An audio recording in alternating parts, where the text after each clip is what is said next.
Apa ya kira-kira pesan yang bisa dipetik dari kasusnya si P. Diddy? Yuk simak video kita hari ini.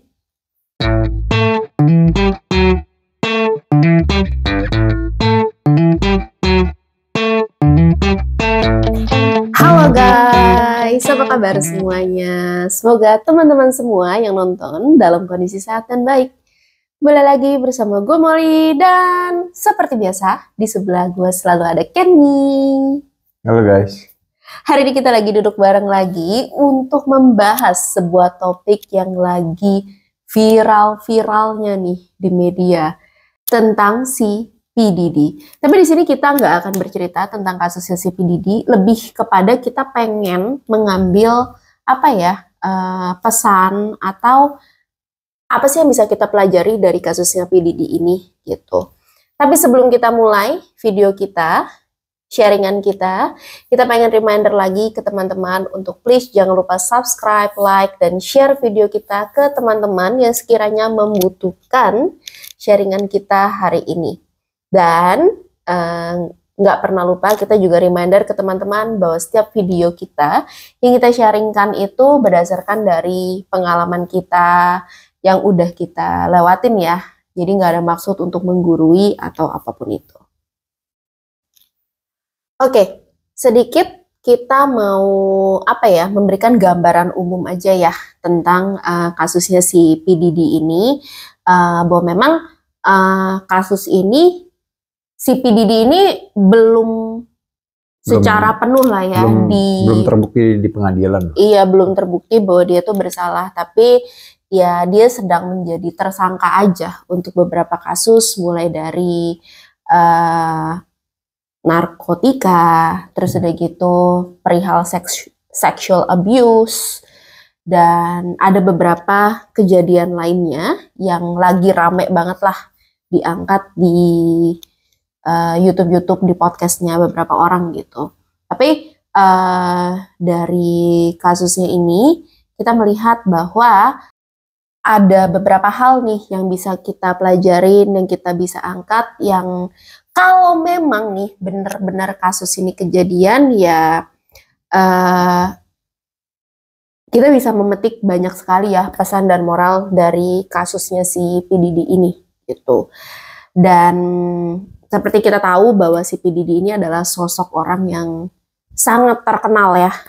Jadi benar-benar famous banget, apalagi di kalangan rapper-rapper, di kalangan dunia musik lah yang ada di Hollywood itu gitu. Oke, jadi menurut kita ada beberapa hal yang kita bisa pelajarin ya dari kasus ini gitu loh. Terutama ada satu yang pertama itu adalah ketika lu jadi orang yang punya power, punya kekuasaan gitu ya, dan juga lu punya uang gitu yang banyak gitu. Jadi antara lu punya uang dan kekuasaan itu tuh lu jadi bisa kayak banyak masalah yang lu bisa yang lebih kompleks gitu. Lu akan menghadapi masalah yang jauh lebih kompleks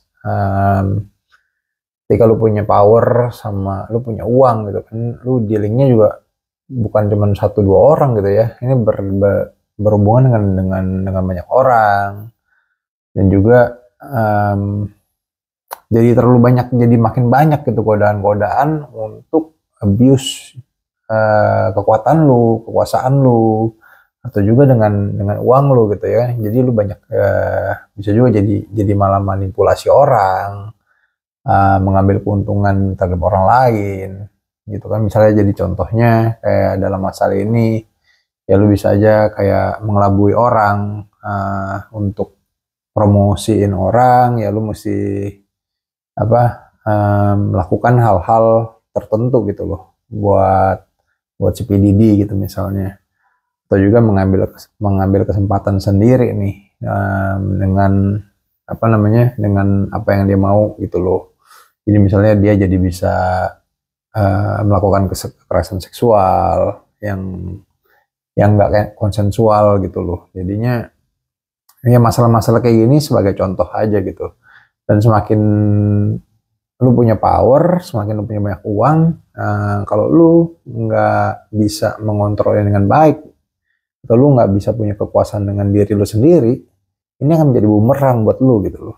Jadi akan semakin kompleks masalahnya yang menghampiri hidup lu gitu. Jadi sangatlah ribet gitu. Jadi kan mau nyelesainnya juga tuh ambil solusinya harus gimana juga susah banget gitu kan. Karena masalahnya bukan cuma satu dua hal dan lu juga bukan berhubungan sama satu dua orang tapi dengan skala yang cukup besar gitu. Nah dari situ ya intinya berhati-hatilah ketika kita punya kekuasaan dan uang gitu. Jangan sampai uang dan kekuasaan yang menguasai kita, tapi kita harus menguasai kekuasaan yang kita punya dan uang yang kita punya dan menggunakannya dengan bijak. Itu dia ya teman-teman, jadinya dari sini kita juga bisa melihat uang, kekuasaan itu tidak menjamin kebahagiaan.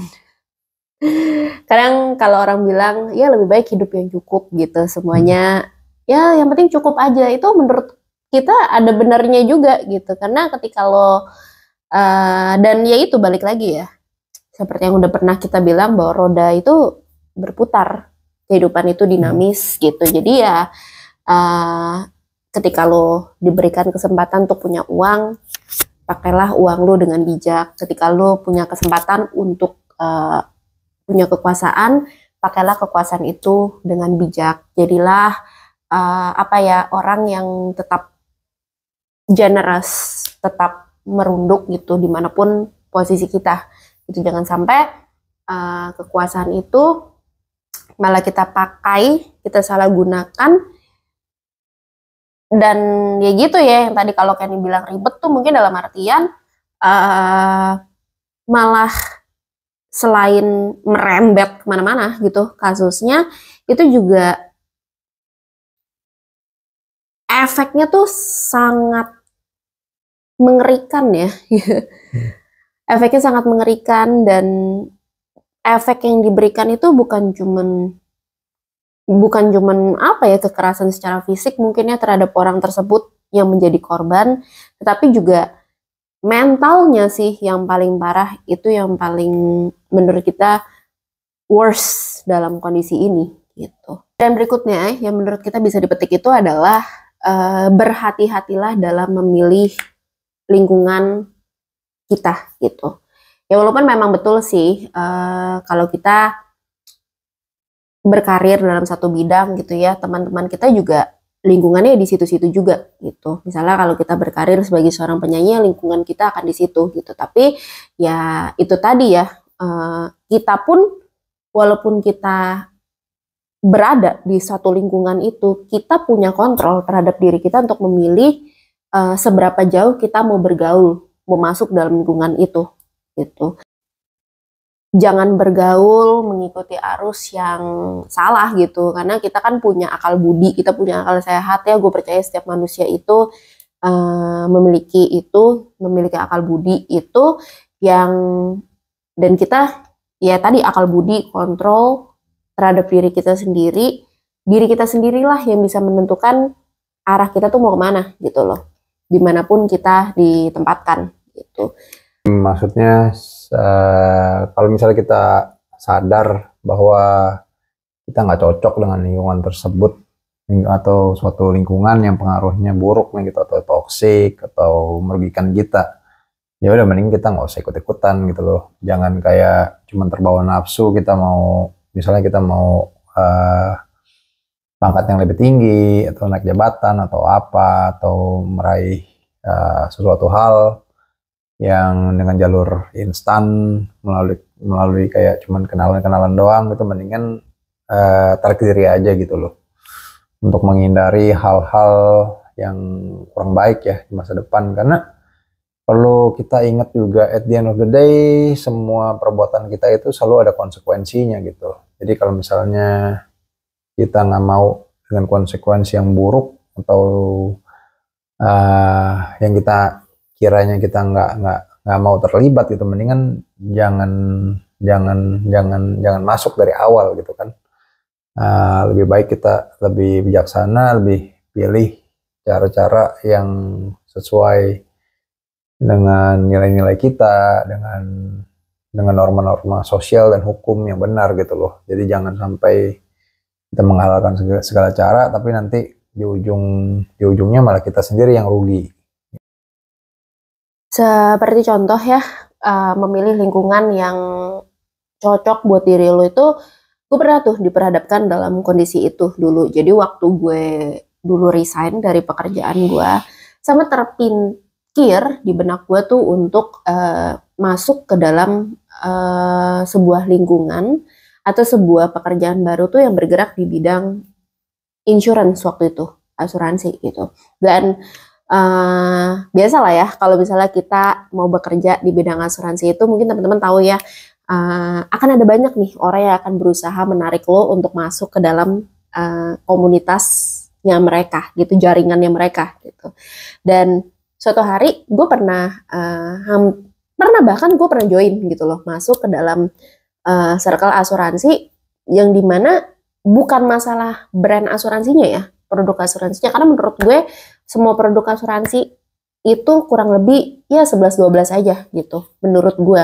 Tapi di situ ketika gue masuk, ketika mulai tuh kan gue diajakin untuk kenal orang-orangnya, untuk ya kalau ada perkumpulan apa ikut dong gitu, kalau ada acara apa ikutan dong gitu.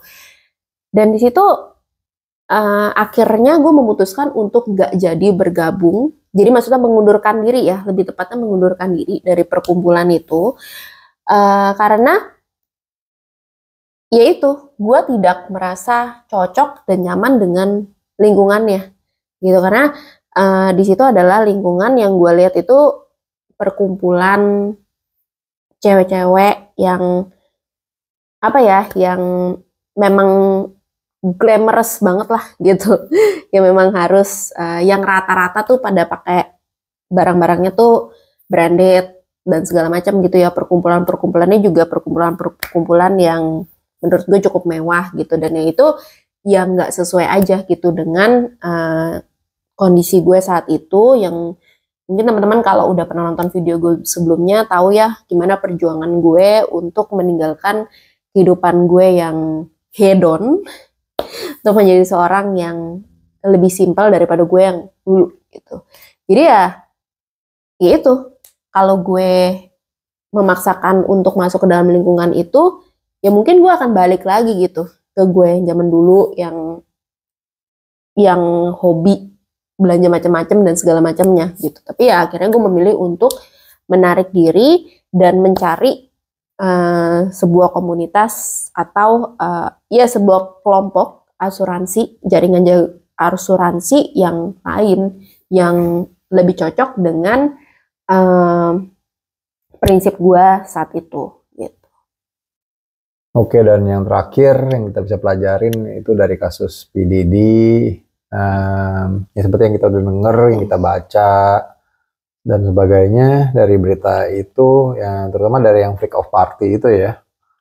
Di situ juga banyak diberitakan bahwa banyak korbannya tuh justru yang korban pelecehan seksual adalah banyak laki-laki juga gitu. Jadi bukannya cewek aja, tapi jadi dari laki-laki. Misalnya bahkan kayak Justin Bieber yang diberitakan dari waktu dia umur 15 tahun ketika dia ketemu P. Diddy, itu juga konon beritanya dia juga dilecehkan segala macam gitu ya. Jadi ini cuman ya mau angkat awareness aja gitu. Jadi yang namanya pelecehan seksual itu bisa dialami siapa aja gitu sebenarnya, bukan cuman di perempuan aja, tapi laki-laki pun juga mengalami hal ini gitu. Cuman mungkin nggak terlalu terekspos karena ya sebagai laki-laki ya biasanya kayak lebih segan atau malu lah ya angkat-angkat topik beginian kayak untuk lapor atau apa gitu. Jadi kayak lebih baik didiemin aja gitu. Tapi sebenarnya hal kayak gini juga nggak baik secara mental ya, kayak bisa benar-benar bikin orang depresi juga gitu dan bikin trauma yang sangat mendalam gitu, apalagi kalau dialami dari masa kecil atau remaja ya, pas kita belum dewasa gitu, dewasa secara umur itu ya gua rasa itu sangat-sangat bikin trauma yang berkepanjangan sih, dan sulit dan lumayan sulit untuk diobati dan untuk pulih itu bukan hal yang mudah gitu loh. Jadi ya balik lagi kayak yang tadi, ya berhati-hatilah dengan siapa kita bergaul, dengan komunitas apa di mana kita join gitu atau gabung gitu, dan juga ingatlah bahwa uang dan kekuasaan itu bukan hal yang bisa menyelesaikan masalah hidup gitu ya. Karena setiap orang pada akhirnya juga punya masalah masing-masing, dan ketika kita punya uang atau kekuasaan yang berlebih, itu juga harus digunakan dengan secara bijak dan harus selalu berpegang teguh dengan prinsip-prinsip yang baik dan yang selalu ikut aturan main ya, terutama untuk dalam hukum dan sosial, supaya semuanya tuh berkesinambungan, nggak ada hal-hal yang negatif gitu, dan kita juga bisa menggunakan semuanya itu untuk kepentingan orang lain. Dan juga contohnya misalnya kita bisa bantu orang lain dalam skala yang lebih besar gitu ketika kita punya kemampuan lebih secara finansial atau di kekuasaan gitu. Dan pesan terakhir yang benar-benar pengen kita sampaikan ke teman-teman itu adalah buat reminder kita juga ya gitu, bahwa yang namanya integritas, yang namanya tanggung jawab, dan yang namanya nama baik tuh menurut kita tuh penting banget sih untuk kita jaga gitu. Ya memang sekarang efeknya untuk kita sendiri gitu, tapi dalam jangka luas, dalam skala yang besar nih, nama baik perlu kita jaga itu untuk kedepannya gitu, bukan untuk kita juga, tetapi juga untuk keluarga kita nanti gitu, untuk anak-anak kita nanti, untuk ya untuk kedepannya gitu. Ya seperti misalnya nih, karena gue selalu inget dulu gue pernah punya atasan yang bilang sama gue bahwa Molly, dimanapun lu berada, lu jaga deh nama baik lu gitu. Karena mau sebagus apapun karya lu, mau sejujur apapun lu saat ini, tapi ketika lo nggak miss aja satu hal, lo nggak bisa jaga nama baik lo nggak bisa jaga integritas lo, udah apapun semua hal baik yang sudah lo lakukan gitu, ketenaran lo, pencapaian lo itu semua gone.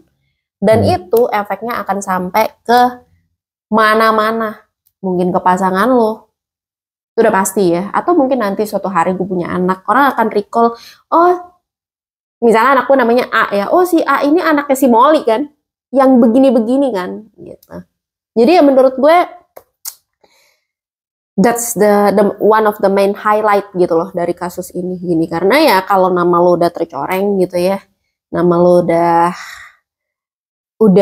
muncul lah gitu loh, udah ada suatu hal yang benar-benar negatif, ya susah gitu untuk kedepannya lo mau sebaik apapun lo mau benar-benar berubah, kacamata orang akan tetap flashback ke Molly yang buruk itu gitu. Ya mungkin lo akan bisa mengembalikan nama baik lo, tapi tetap ya yang namanya gimana ya, kayak contoh kayak gelas aja, kalau udah pecah atau retak, lu gabung lagi tetap masih ada kan tanda retaknya. Ya that's the same thing that happened to your name as well gitu loh maksud gue. Jadi ya itu aja teman-teman yang pengen kita sampaikan, kiranya sharingan ini boleh bermanfaat ya. Dan oh ya, untuk kasus ini, kasus PDD ini, semoga kita juga bisa bijak lah ya dalam melihat pemberitaan tersebut, karena kita tahu nggak semua pemberitaan itu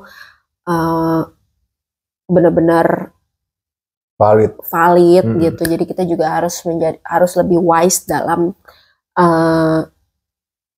mengulik ya, dalam memfilter atau mengulik berita ini. Memang berita ini menurut kita tuh juga seru banget, kita juga ngikutin ya pemberitaan ini, dan hopefully ya kalau emang itu benar-benar kejadian, benar-benar happening, ya semoga ya yang kita benar-benar concern itu semoga korban-korbannya bisa pulih lah ya, secara mental gitu. Dan semoga nggak ada korban-korban lanjutan lainnya ke depannya, karena ya itu ya efeknya bener-bener menurut kita mengerikan sekali gitu, bukan cuma secara fisik tetapi ya secara mental juga gitu. Itu aja teman-teman, semoga sharingan singkat ini boleh bermanfaat untuk teman-teman dimanapun teman-teman berada. Thank you banget udah tetap setia menonton setiap sharingan kita. Jangan lupa subscribe, like, dan share video kita ke teman-teman yang sekiranya membutuhkan. Dan kembali lagi, kita mau menyampaikan bahwa setiap sharingan kita itu semua berdasarkan pengalaman kita, nggak ada maksud menggurui ya teman-teman. Thank you udah nonton, sampai berjumpa di video-video kita selanjutnya. Bye. Bye-bye.